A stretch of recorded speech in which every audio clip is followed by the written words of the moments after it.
দিন কয়েক আগে কানাডার বাংলাদেশের কনসুলেট অফিসে পাসপোর্টের জন্য আবেদন করেছিলেন শামিত সোম। সোমবার বাংলাদেশের পাসপোর্ট পেয়ে গেছেন এই মিডফিল্ডার। এখন বাংলাদেশের জার্সিতে খেলার জন্য আর এক ধাপ দূরে আছেন তিনি। শুরুতে গত 20 এপ্রিল জন্ম নিবন্ধন পেয়েছেন। পাসপোর্ট হওয়ার আগে গত 1 মে পেয়েছেন কানাডা সরকার অ্যাসোসিয়েশনের ছাড়পত্র।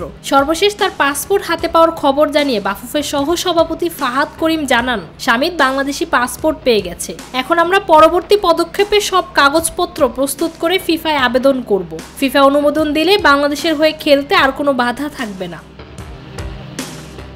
10 জুন এশিয়ান কাপ বাছাই পর্বে সিঙ্গাপুরের বিপক্ষে ঢাকায় খেলবে বাংলাদেশ। এই ম্যাচের আগে শামিতকে চাইছে বাফুফে। হামজার সঙ্গে শামিত খেলতে পারলে তখন কাবরেরার দল আরও শক্তিশালী হবে।